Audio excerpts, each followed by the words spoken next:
Please let me know when you can see it.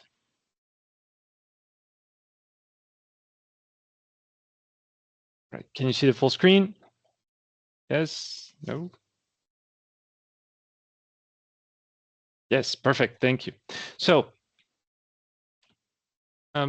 we're not going to talk about different types of communications because there's like 1,000 strategies you can use. I'd like to focus more specifically on one technique.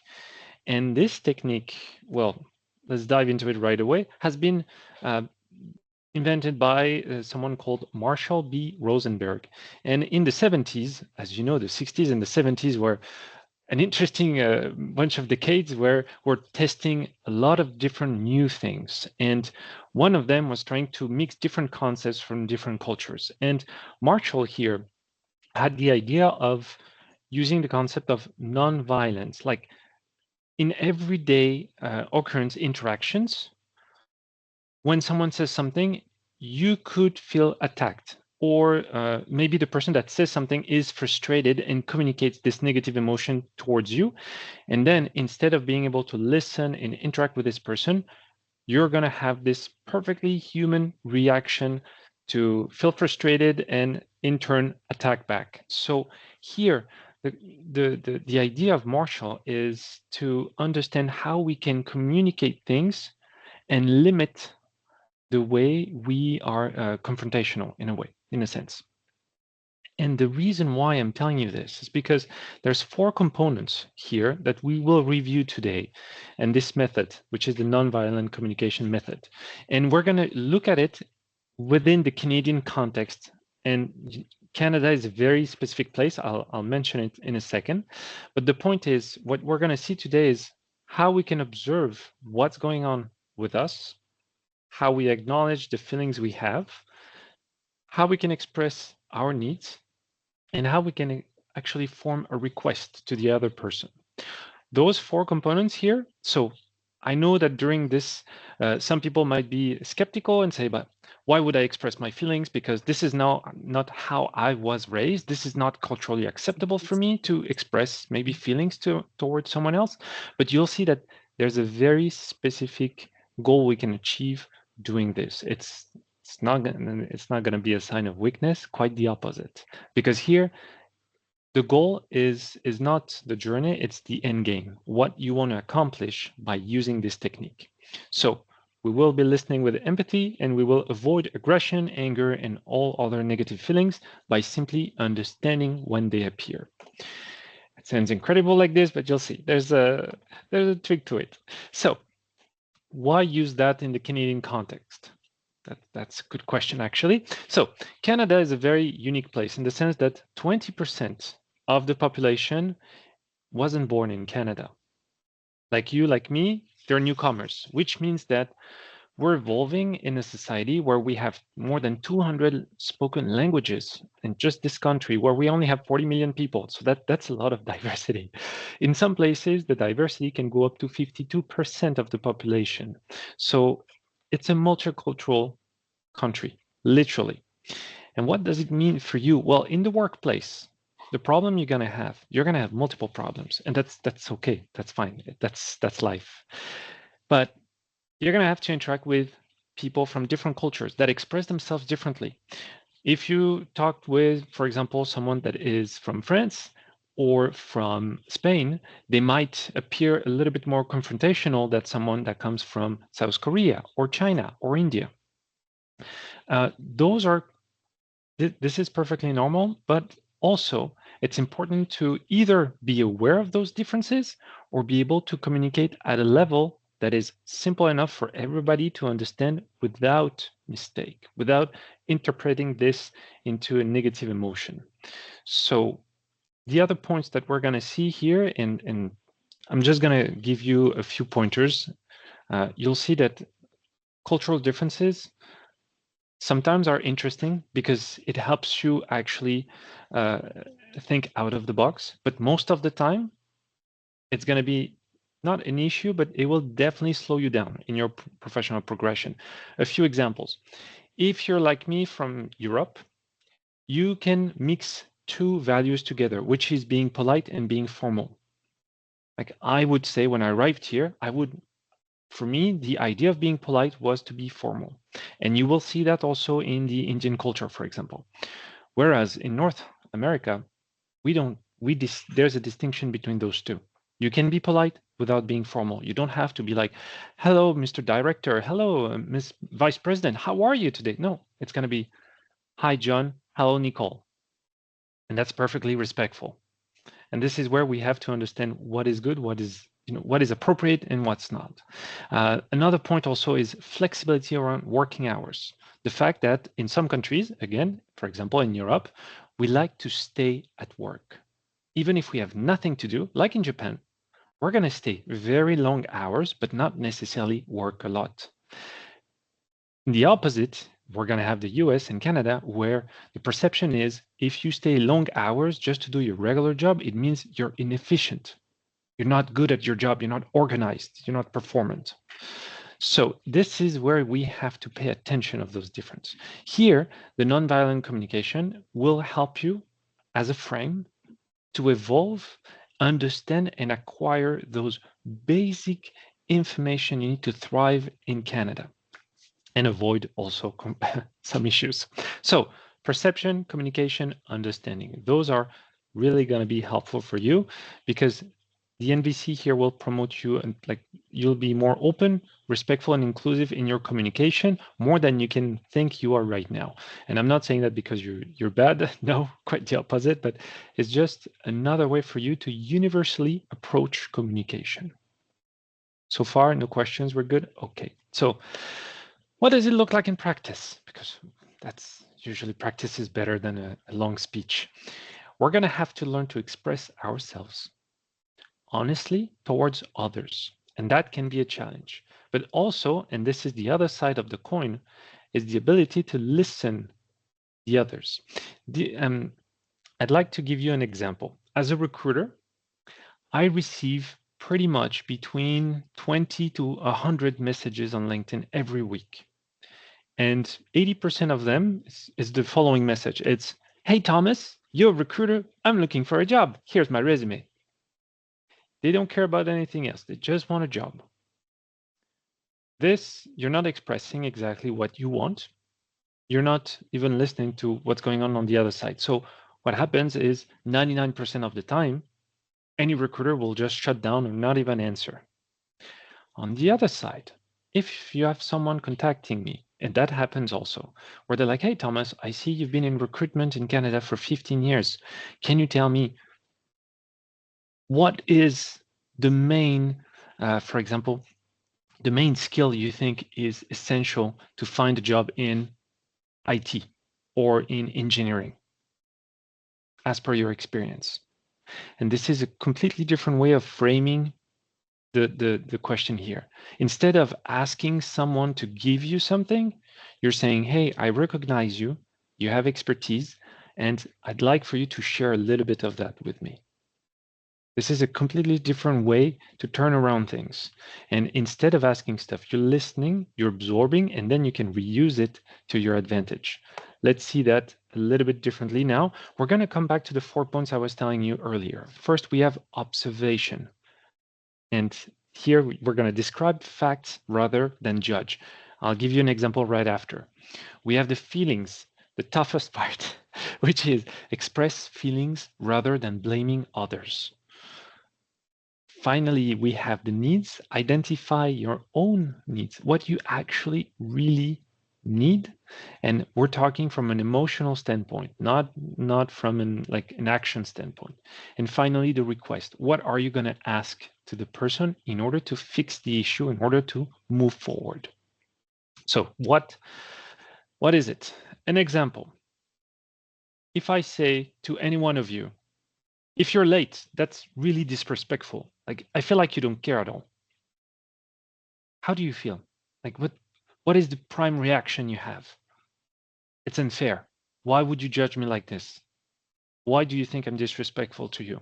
So that's here. The point is, someone might say that. So here we have to understand why me, I'm criticizing you like this. I have to understand. And I should maybe observe the situation factually rather than straight away attack you. So I could say, instead of you arrived late, that's really disrespectful, I can say you arrived 10 minutes late to a meeting we had scheduled together. This is purely factual. The person might come back to you, yeah, but you know, I have an excuse, let me justify. It's okay. Because at least you can enter a conversation with your observation rather than the judgment. Then I'd like to play a quick game for you to understand what is factual or not. Just so we're all aligned, you see here a bunch of maybe it's just a bunch of sentences. Okay, we have 6. So I would like you in the chat, whenever I read a sentence, you're going to tell me F or O, fact or opinion. Like it's in French, but it's okay. We're going to practice a little bit. So for example, arriving late at work is disrespectful. Is it a fact or is it an opinion? Please let me know, F or O. Okay, thank you, Tao. Thank you, Cassie. Yes, you're right. It's an opinion. Okay, we have a few of the things to fact. Okay, so here, what we can see, for example, if we are, and I had the issue in a factory as well. We had a group of South Korean, we had a group of Brazilians, and they had to work together, and the perception of what was actually to be on time was very different. And so what was disrespectful for one group wasn't for the other, because the South Korean would arrive 15 minutes early and the Brazilians would arrive 15 minutes late. And they were like, that's fine. It's, you know, we're on time. We're just 15 minutes behind the time. That's fine. So this is actually an opinion. Then number 2, the meeting started at 9 a.m. Is it a fact? Is it an opinion? Perfect, perfect, perfect. All right. Everybody agrees it's a fact. Perfect. Then number 3, my manager is not supportive. Is it a fact? Is it an opinion? Okay, everybody's aligned. Great. Number 4, the deadline was moved from Friday to Monday. Fact and opinion? Okay, excellent. Thank you. I'm going to speed it up a little bit. Now, number 5, working from home makes employee less productive. Is it a fact or an opinion? And you're right, guys, it's an opinion.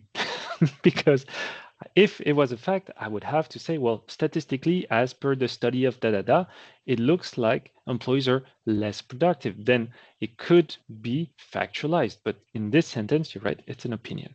Number 6, 3 people spoke during the meeting and it lasted 45 minutes.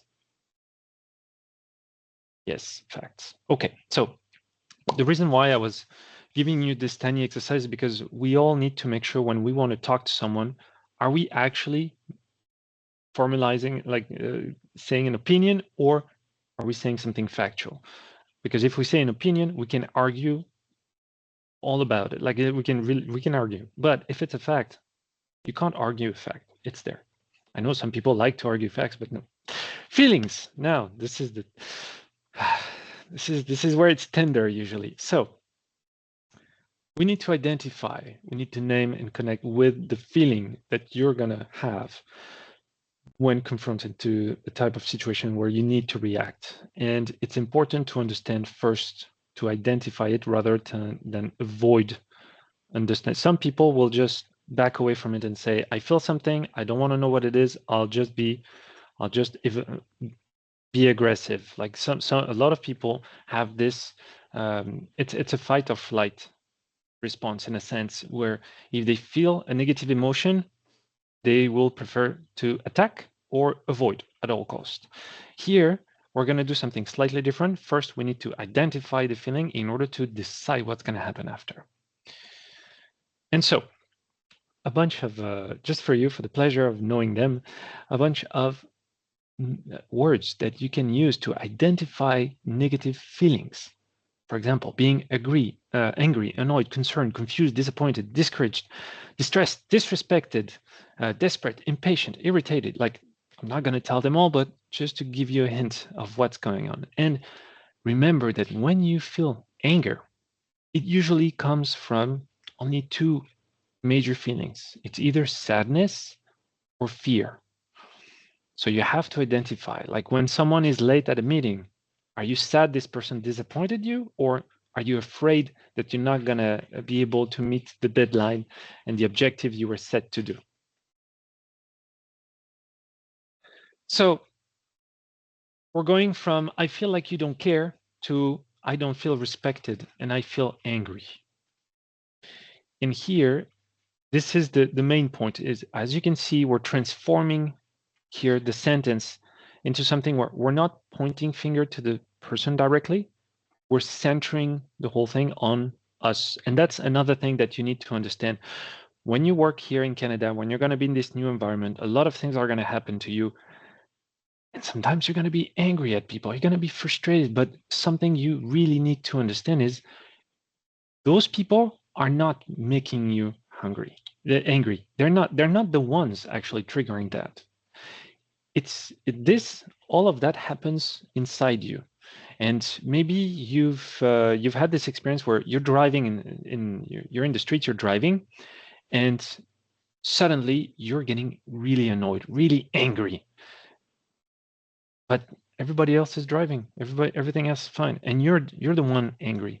And it's because maybe you don't understand why people are stopping, or maybe people are so slow, or they're doing something else. It's because it's your own judgment and it's your own frustration compared to your own expectations. And this is exactly pretty much the same that happens. So once you acknowledge, okay, I'm angry, I'm disappointed, I'm, disrespected. Okay, what do you need now? And the need is to identify very specifically what would actually resolve the situation or avoid it in the future. And for that, we're going to use a good old friend, which is Maslow pyramid. And if you're not familiar with it, Wikipedia is great for that, but basically it's understanding what are our basic needs. And we have this pyramid where the physiological needs are the first ones. Like when you arrive in Canada, you need food, you need shelter. This is primal. This is basic. This is what you need. Then you need safety. You need to make sure if you sleep somewhere that nobody's going to attack you. Basic safety. Then belonging. When you arrive here, you're not connected to anyone, absolutely no one. You need to connect maybe to your own community, or maybe here in an organization where you need to find work.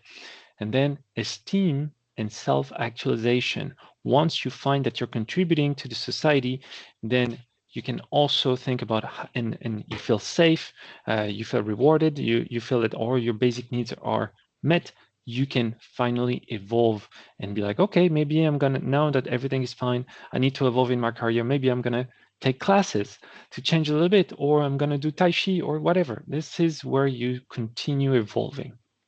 And you need to be aware of that. When you have a bad situation where you feel stressed, is it because a colleague maybe didn't spoke to you in a way that you think is disrespectful, or are you annoyed since the morning because maybe you have a problem at the bank with some bills that you need to pay? So it's all about this that you need to understand. So I need you to be on time for our Wednesday meeting.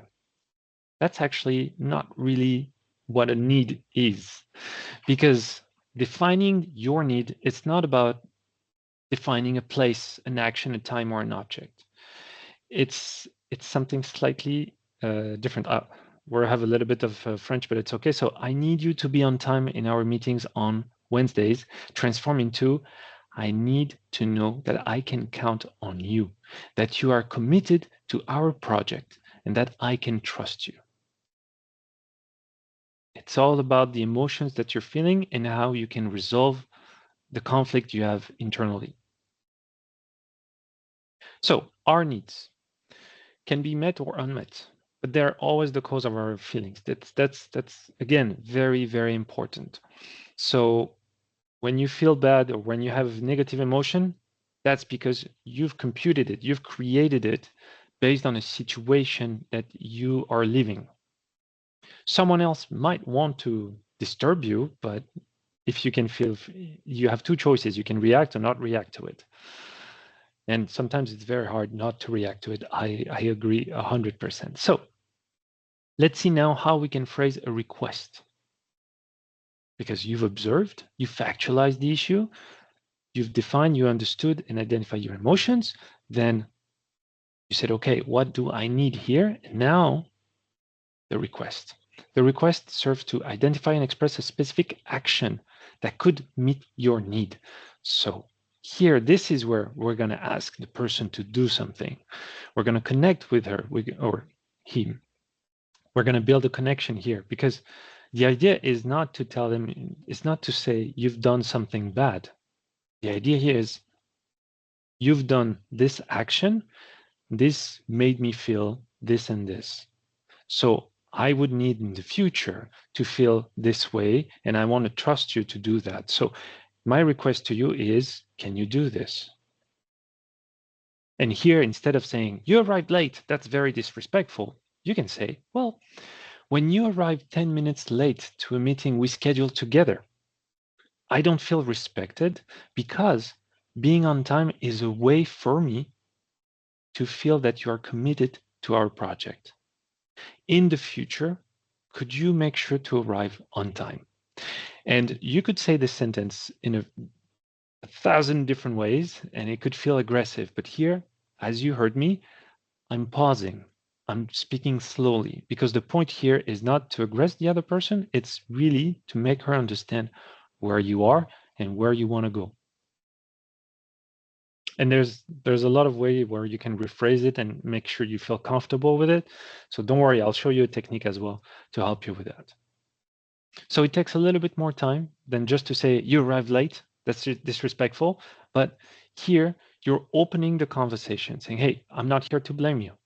I just want to talk to you about this because I feel it's important that we're able to work together. So, let's just take 30 seconds and let me explain what's going on. And then you can lay down. An important point is that a request is not a demand.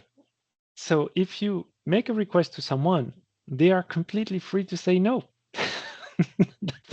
That's a very important point to know. Maybe they absolutely don't want to do in any other way. And you have to respect that, because here it's a two-way street. It's not because you're opening yourself to someone that suddenly they're going to be like, oh yeah, wow, great. Well, you know what?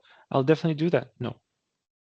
So you also have to listen with empathy. And this is where the trick of this technique is awesome.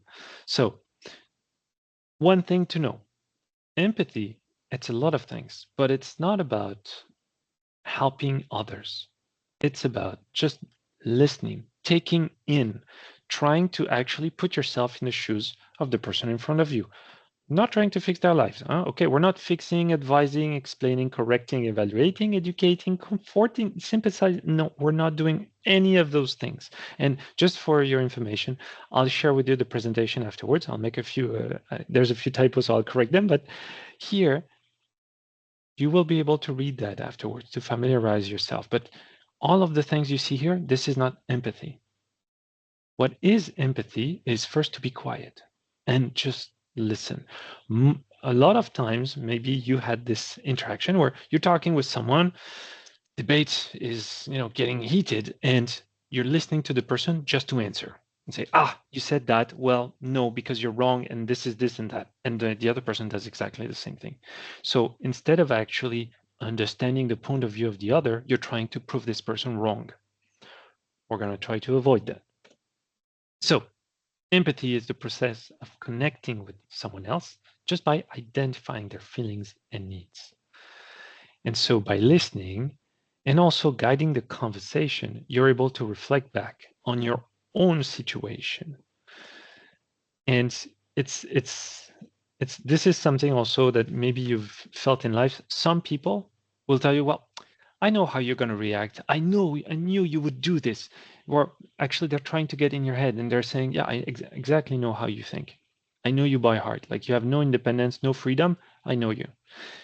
And here, we're trying to do exactly the opposite. We have to move away from this approach, because you could be actually quite surprised. Only the person in front of you can say what they actually feel. And this, you're going to be again for a world of surprises, because you never expect sometimes what they actually feel or need. So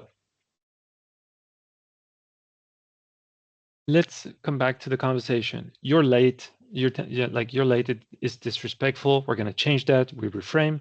We make the request, and then the person says, "I can't promise. I can't promise that." Ah, some people would be like, "How dare you? This is even more disrespectful." No, empathy. Okay, can you tell me more? Like, why do you feel unsure about being able to arrive on time? You rephrase. Then, well, I have to take my children to school and then take the train to work. The train is often a few minutes late. Okay, well, first of all, you acknowledge. Thank you for sharing that with me. I didn't know that you had to do all of that before coming in. I can imagine mornings can be stressful sometimes. You're connecting, relating. And I understand that you can't take an earlier train either. You're confirming the information. Okay. So if we move our meeting back by 15 minutes, do you think that would work for you? Yes, that would be great. Okay, so here what happens in this particular situation, there's a little bit of time flexibility. That's great. But what happened is I'm not trying to be like, oh, but I'm not trying to fix her and say, well, put your kids earlier at school and you can take the earliest train. By doing so, this person probably thought about that before. So that's not really nice. Here, we're just trying to validate each and every information we can think about. And then we're trying to come up with a solution that is satisfying for everybody. And this here is something you will be confronted your entire professional life in Canada. It's the subtle art of compromises. You will see that whenever you are at work, it's not about do this or don't do that. No, it's about how we can actually do things in a way that is satisfying for everybody. Another example, basic one, is imagine your boss is giving you way too much work. And then your boss is complaining about, like to you, say, hey, you didn't do this, you didn't do that. You can react and try to justify yourself. Or you can use this method saying, hey, can we talk about it? I need 30 seconds with you. Okay. When you tell me, like, I didn't do that, and this is disrespectful, I feel attacked because I really want to do the best I can with what I have, but I understand also that my workload right now, I cannot manage it as it is. And this is very stressful for me because I want to be able to perform. So my request to you is, can you help me? Can you help me define what is the most urgent and the most important for you, as I would love to actually, complete everything the fastest way possible. And then you'll see how your boss is gonna, deal with that. But it's very important because this way you're showing that you want to do the job. You're not trying to excuse yourself from it. And I have a comment from Taleb, move our meeting forward. Yes, you're right, Taleb. Definitely, I should correct that. Thank you. And here, so as I said, there's you. You have to be able to observe and tell exactly what you see, feel your emotions, understand your needs, and be able to make a request, because the other person in front of you will have to do the same. And by doing so, you're going to be able to create a solution that works for the both of you. It's not going to be easy, but the more you practice it, and the more wonders you're gonna see.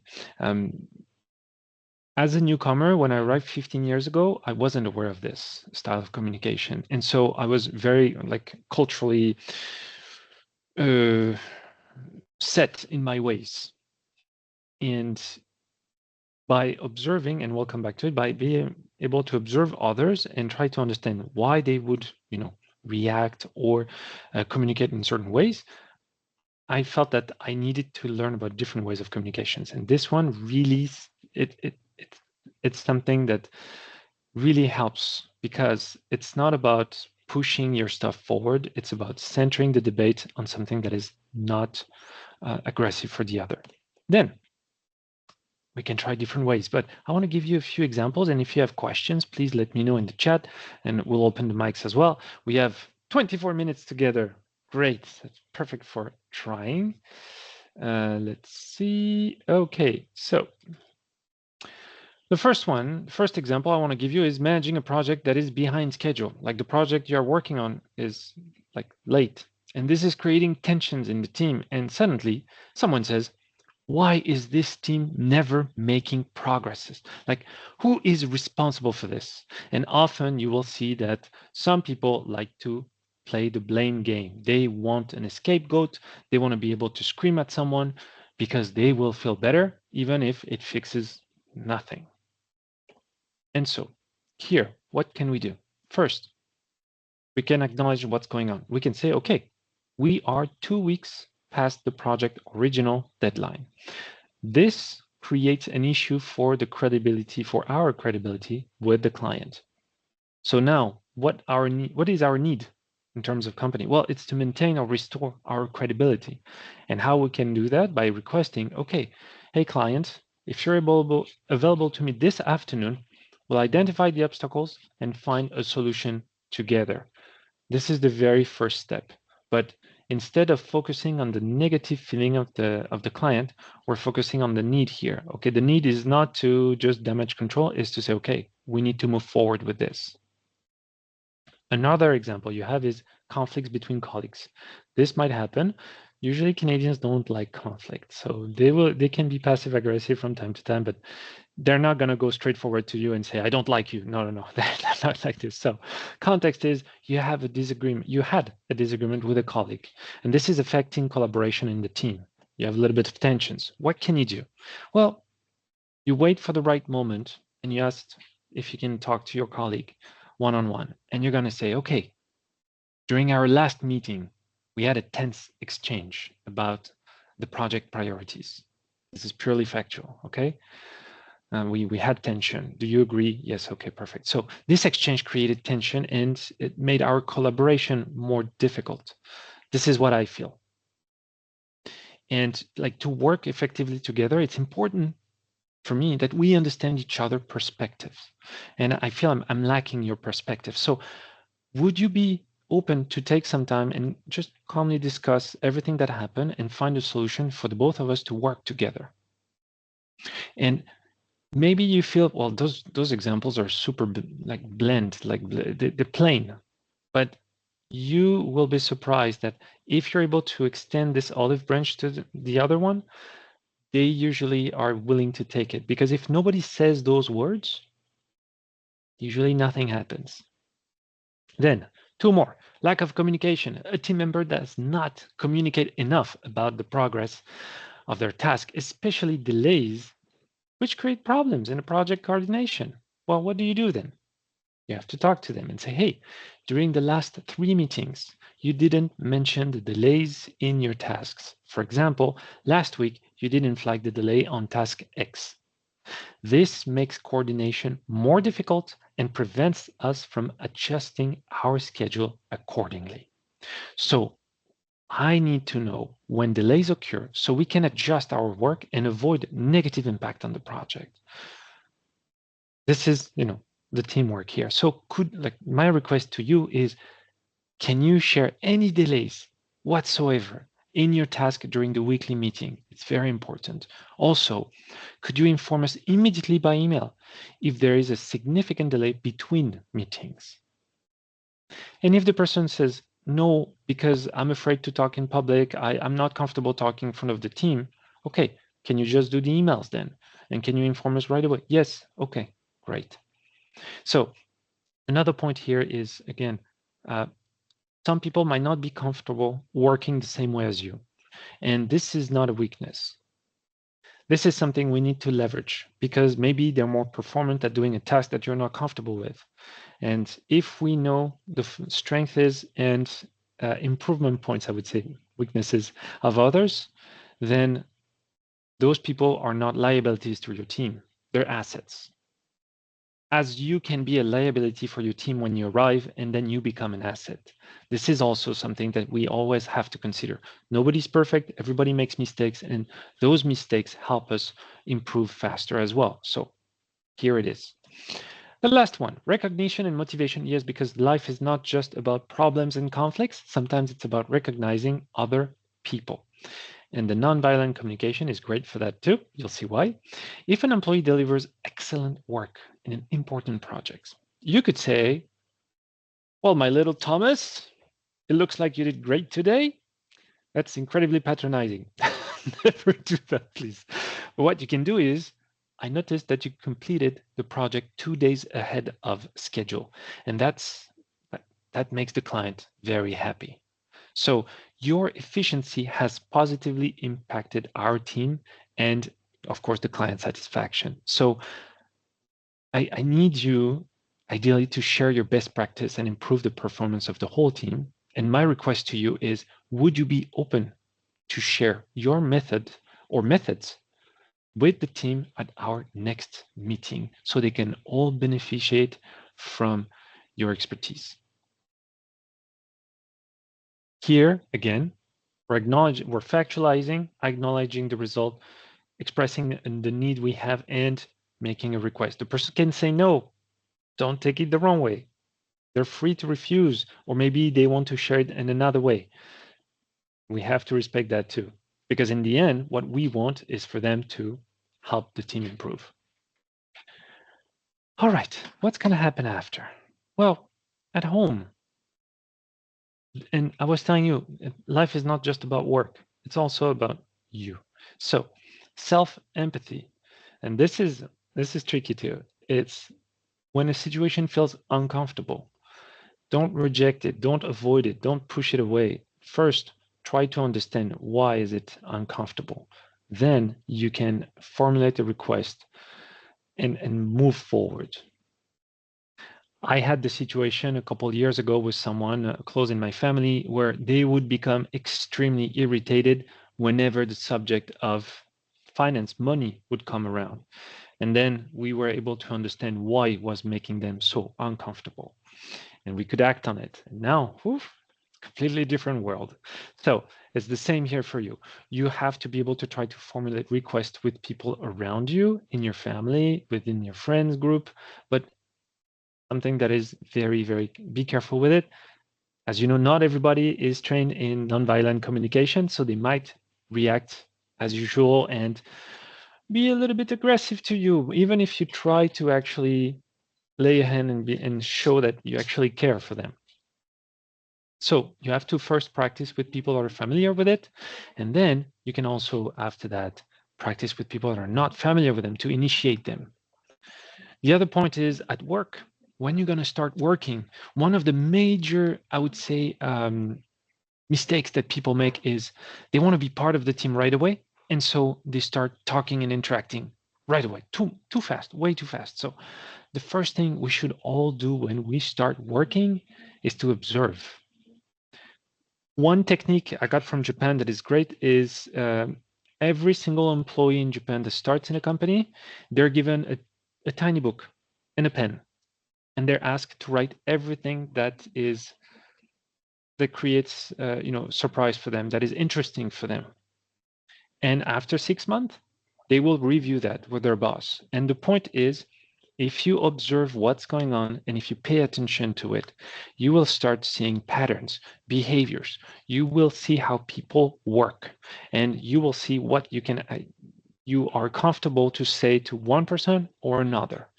This will help you also to take time to reflect before responding. One saying I like that comes from France is, before talking, turn 7 times your tongue in your mouth. So please try to do that. You'll see it takes a little bit of time, but this is just because, and a lot of studies have shown that we want to answer always more quickly than we allow time for the other to speak, which means that we always want to answer too fast. Slow things down.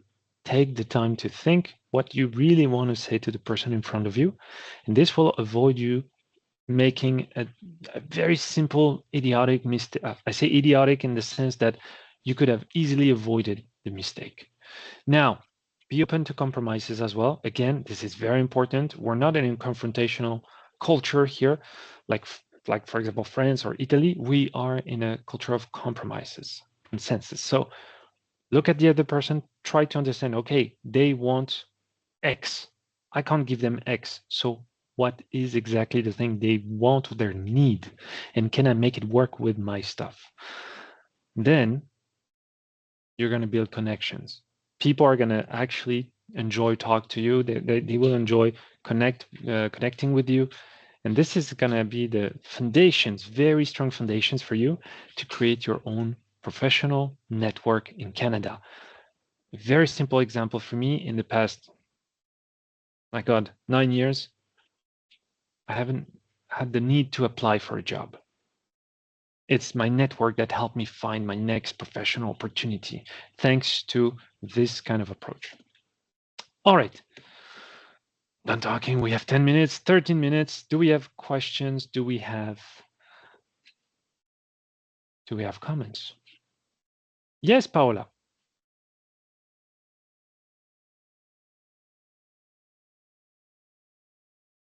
Paola, we can't hear you. Can you hear us?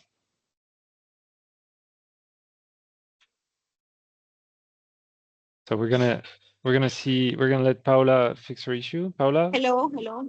Yes, we can hear you. Can you hear me now? Yes. Okay, the headphones were not working. Okay, so thank you so much, Thomas, for the presentation. It was super useful. And I have been many years back at home training in leadership and how communication should be. And I found what you said is aligned to that. Since I came to Canada, I thought it was the same, but sometimes you have some experience that show you a totally different scenario. So I just want to share something with you.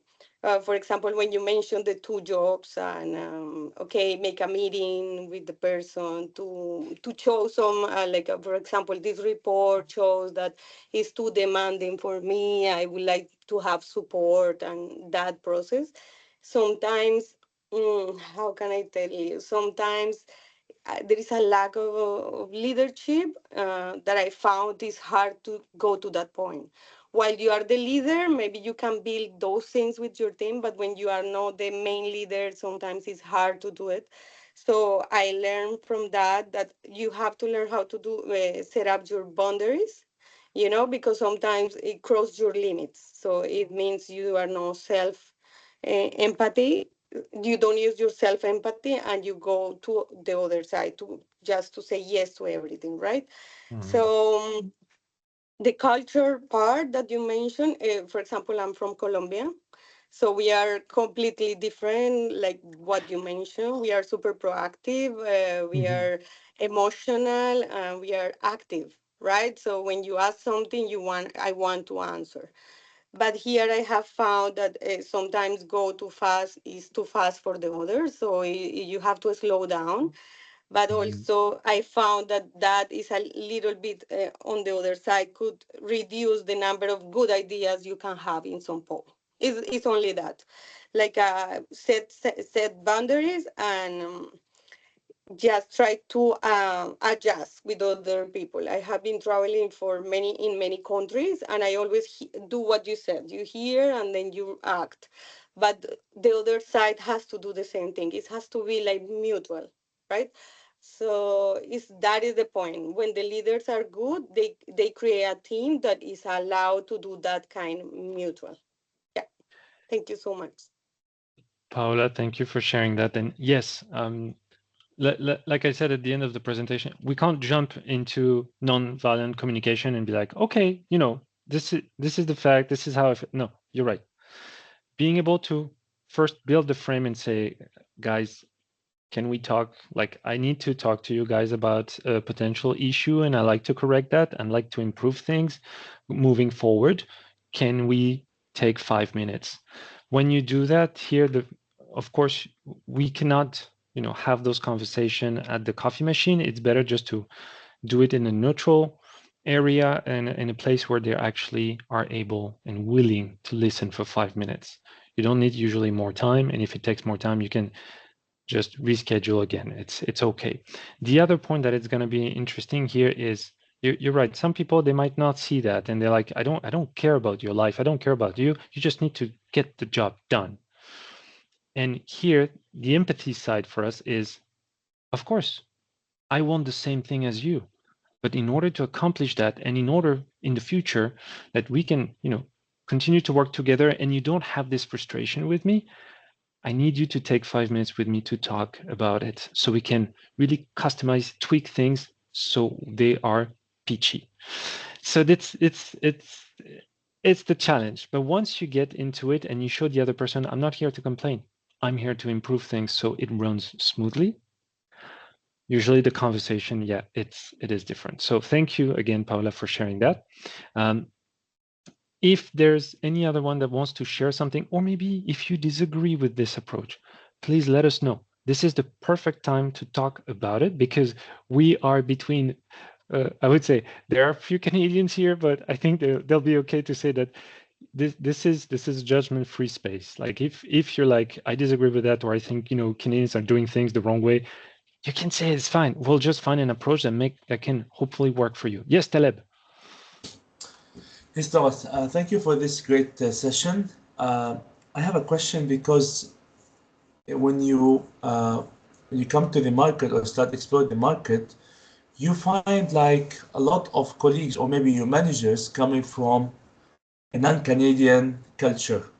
Mm-hmm. Okay, to what extent their culture will be affecting the non-verbal communication? Like, I mean to say, when I'll tell you a small example. Like, if someone is late and back in Dubai, and Dubai is full of 196 nationalities, so Mm-hmm. you have a lot of different nationalities in these senior positions.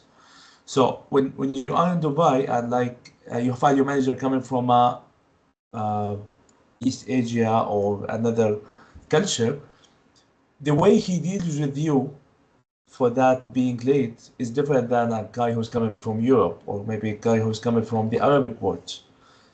Now coming to Canada, and you may find the same situation, like his culture will be influencing the way he will treat you. How we can deal with that? For example, if it is a specific nationality, he will humiliate you. He will like, he will give you like bad words, Mm-hmm. different culture say, no, you know what, I understand, maybe you have some situation, because that's why I asked in the beginning, if you are late, is it a fact or an opinion? So Mm-hmm. it depends on like who's dealing with you. Okay, like a person may say, okay, maybe this guy having some excuse, maybe he have some problem, Mm-hmm. he have some Mm-hmm. emergency.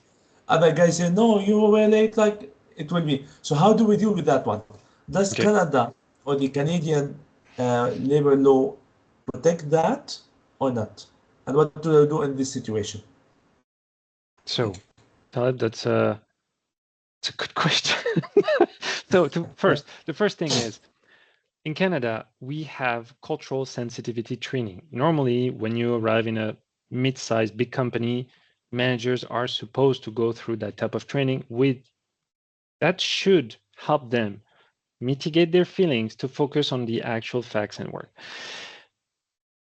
But nobody is perfect. Like you said, if I wake up in the morning and I am not feeling it today, maybe I'm going to overreact on certain things. And, that's perfectly human. So here, it's important to first, like I said, listen with empathy. Hey, I understand you're frustrated. I'm the first one to be frustrated, to be late as well. And I'm not going to look for excuses, but I would need to have a conversation with you today, 1 minute, so we can find a solution so I can avoid being late afterwards for that and just be as efficient and productive as needed by the company. That would be another way to go about it. If for any reason this doesn't work and the person is adamant, she's like, no, you're lazy, blah, blah, blah. She starts like giving you bird names. This is illegal. You cannot be treated. There's like someone making a judgment that strong, it's not appropriate and it's not legally acceptable from an employer to an employee. So because this is pretty much called harassment here, that's textbook moral harassment. So if you are in a situation like this, You can escalate to HR. You can talk to the work inspectors at the Ministry of Work. There's a bunch of steps that you can do, but a few things that are important to know is, first, if you're not comfortable in your work environment, yeah, definitely go to HR, see what they can do first. If they cannot move forward or nothing happens, go talk to the ministry. But if you see at any point a window where you can move forward and fix things, please do it, because here in Canada, we value a lot compromise. So it's very important, but never assume the law. Always ask. And one thing that you can do, but careful with it, you can ask ChatGPT to offer you sources of information. Instead of saying, "Hey, ChatGPT, I'm in this situation. What should I do?" Don't do that. Go, ChatGPT, I'm potentially in a situation of harassment, or my boss is bad mouthing me or talking bad to me, blah blah blah, because I'm late. But like, I can't fix the situation. What are the resources I should know about? What are the laws I should read about? Give me the links, and then you can check about it. But again, be careful.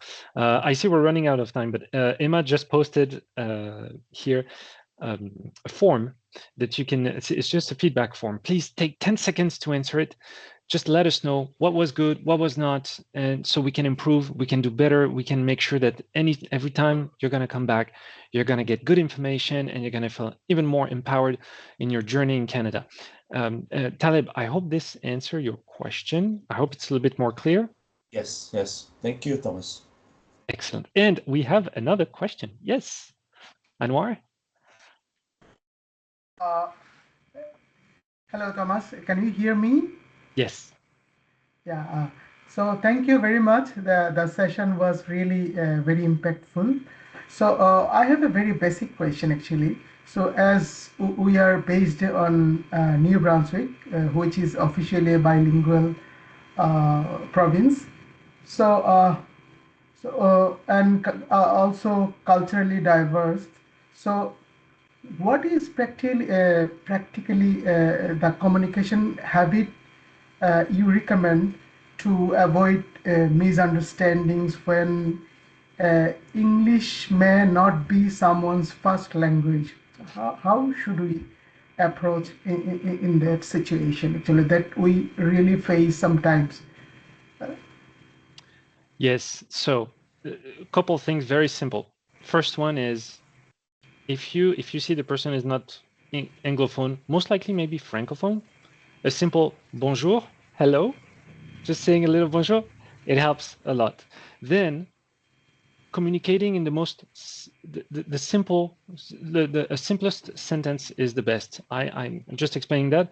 One idea per sentence, that's it. Because as you may know, for example, in India or in France, or maybe also in Colombia, I'm assuming here, Paola, correct me if I'm wrong, we like to justify, we like to put context, we like to add a lot of information. Problem is, if the person in front struggles to understand English, it's not going to work. So the idea is, if you want someone to remember something, what is the one thing you want them to remember? Just say that. Like, I need your help for work. I would like you to do this, please. And also thanking the person when doing something, even if it's a tiny thing. And also, important, smile. You're already doing it. That's perfect. Smiling helps people relax, see that you're not here to stab them or to be mad at them. It's a universal sign of, I just want peace. I just want to be able to work with you. It could be a Thank you. fake smile, Yeah. I know, but just, it's important just to show that you want good. Thank you very much. Yeah. Great. I think, Emma, we're at time. And yeah, okay. Well, we're out of time. Thank you, Thomas. Okay, please take the time to fill the form again. That's very important. Thank you. The last point, if I may, Emma. Yeah, go ahead. Today, you're going to take a lot in. I'm going to share actually the presentation right away with you guys. Again, you're going to make mistakes. That's perfectly fine. Make mistakes, progress with those mistakes, share with people. You are now in you are now with a bunch of people here that you can build your network in and you can practice. Do that. Don't be afraid of it. It's really, really, really important.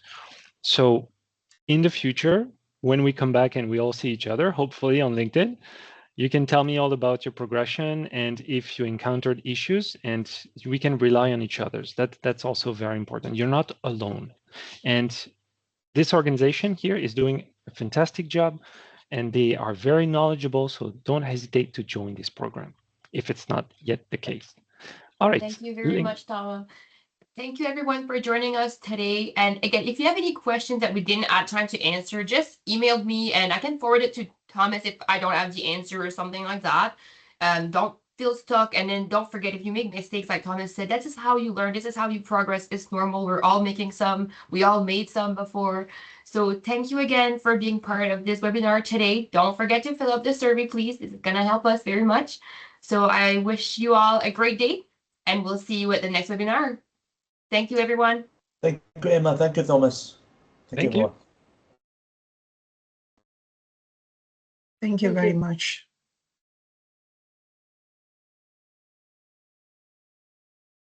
Thomas, moi, c'est bon pour moi. Si c'est bon pour toi, C'est beau. Merci. super. On reste en contact pour le prochain webinaire. Est-ce que c'est déjà planifié? Est-ce que tu sais? Donne-moi une toute petite seconde.